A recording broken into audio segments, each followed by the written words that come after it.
Hello students, आज हम बात करेंगे एड्रिनल ग्लैंड के बारे में।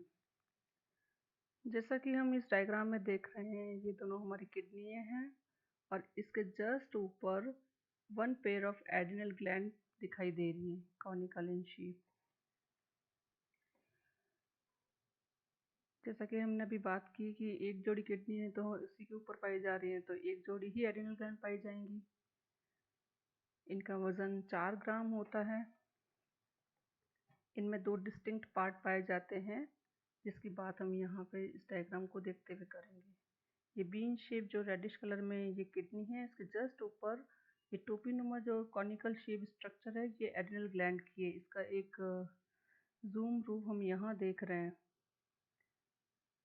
इस एड्रिनल ग्लैंड में हम 2 पार्ट देख रहे हैं। दिस इज आउटर वन, इसको हम एड्रिनल कॉर्टेक्स बोलेंगे, और जो डार्क इनर पार्ट है इसको हम मेड्यूला बोलेंगे, एड्रिनल मेड्यूला। एड्रिनल कॉर्टेक्स के जस्ट ऊपर एक फाइब्रस टिश्यू की लेयर होती है जो कि इसको प्रोटेक्ट रखती है, इसे हम कैप्सूल बोलते हैं।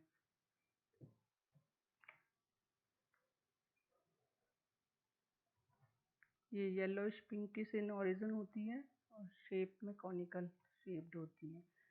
इस डायग्राम में हम ज़्यादा क्लियर देख सकते हैं कि एड्रिनल कॉर्टेक्स कहाँ है, और मेड्यूला का पार्ट भी काफ़ी क्लियरली विजिबल है, उसके चारों कैप्सूल भी दिख रहा है। अब हम बात करेंगे एड्रिनल कॉर्टेक्स के बारे में। एड्रिनल ग्लैंड का टोटल 80% भाग एड्रिनल कॉर्टेक्स से बना होता है। It is mesodermal in origin, जबकि एड्रिनल मेड्यूला है वो एक्टोडर्मल इन ओरिजिन होता है। यानी हम यह कह सकते हैं कि एड्रिनल जो ग्लैंड है इट इज़ एक्टोमीसोडर्मल इन ओरिजिन, यानी डुअल ओरिजिन है इसमें। कॉर्टेक्स वाला जो भाग है वो मीसोडर्म से बनता है, और जो मेड्यूला वाला जो पार्ट है वो हमारे एक्टोडर्म से बनता है।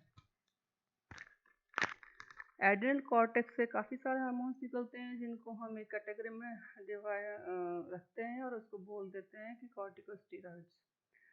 3 टाइप के कॉर्टिकोस्टेरॉइड्स हार्मोन क्रिएट होते हैं मेनली। इन तीनों के नाम हम अभी पढ़ेंगे। The mineralocorticoids, second one is glucocorticoids, and third one is sex corticoid. ये सारे जो हार्मोन हैं ये कोलेस्ट्रॉल से सिंथेसाइज होते हैं। इनके केमिकल मॉलिकुलर जो स्ट्रक्चर है इनमें स्लाइटली डिफरेंस होता है। इसी की वजह से इनके फंक्शंस में भी डिफरेंस पाया जाता है। एड्रिनल कॉर्टेक्स की हम अब एनाटॉमी देखते हैं। इसमें 3 लेयर दिखाई देती हैं। फर्स्ट जो आउटर लेयर है इसको हम जोना ग्लोमेरुलोसा कहते हैं। जो मिडिल लेयर है जहाँ पे मेरा कर्सर है, इस पार्ट को या इस लेयर को हम बोलेंगे जोना फेसिकुलेटा।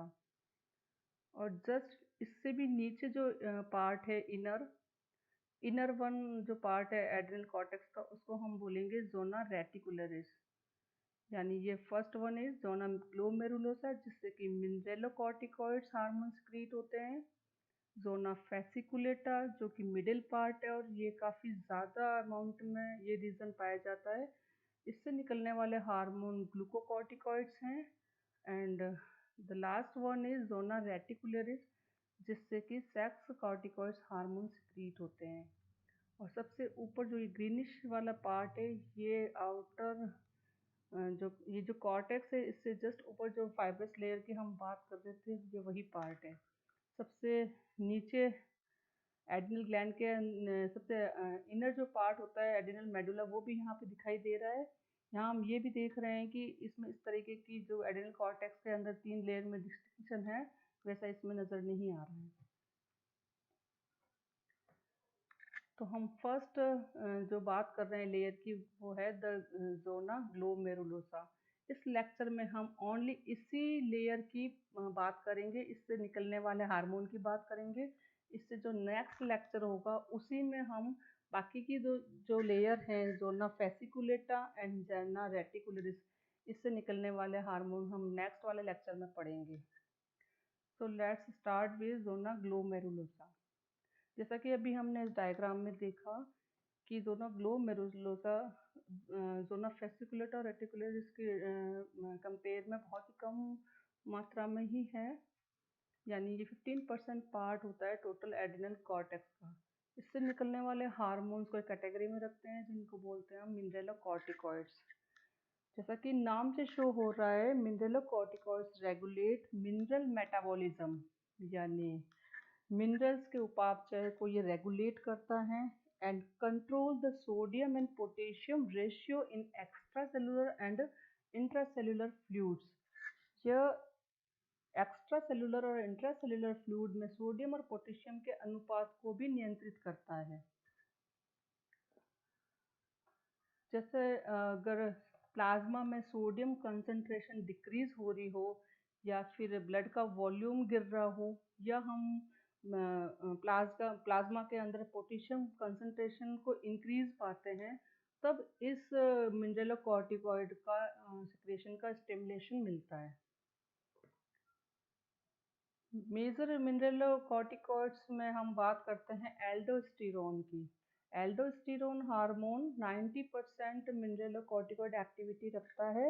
वैसे तो मिनरलोकॉर्टिकॉइड्स खूब सारे सिक्रीट होते हैं, जैसे कॉर्टिसोन है, कॉर्टिसोल है, कॉर्टिकोस्टेरोन है, बट सबसे अधिक मात्रा में एल्डोस्टेरोन ही सिक्रीट होता है, क्योंकि जोना ग्लोमेरुलोसा की जो सेल्स हैं उनमें एक एल्डोस्टेरोन सिंथेज नामक एंजाइम पाया जाता है, जो कि एल्डोस्टेरोन की सिंथेसिस के लिए एसेंशियल है। नाउ हम बात करेंगे एल्डोस्टेरोन हार्मोन की, जो कि एक मेजर मिनरलोकॉर्टिकॉइड है। इसको हम साल्ट रिटेनिंग हार्मोन भी कहते हैं। यह हमारी बॉडी में सोडियम के पुनरावशोषण को बढ़ाता है। ये किस प्रकार बढ़ाएगा? ये स्वीट यानी पसीने में से, यूरिन में से, सलाइवा में से और बाइल में से सोडियम को एब्जॉर्ब करवाता है, ताकि बॉडी से इनका लॉस कम हो, और पोटेशियम को इन्हीं फ्लूइड से, स्वीट, यूरिन, सलाइवा और बाइल, इन्हीं फ्लूइड से पोटेशियम के एलिमिनेशन को बढ़ाता है। एल्डोस्टेरोन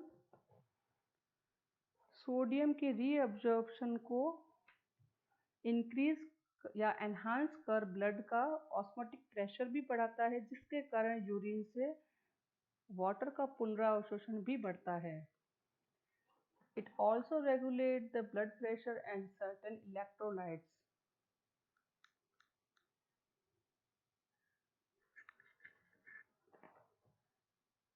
यह हमारी बॉडी में वाटर के रीअब्जॉर्प्शन को बढ़ाकर ब्लड और अदर एक्स्ट्रा सेलुलर फ्लूइड के वॉल्यूम को बढ़ाने में भी सहायक है।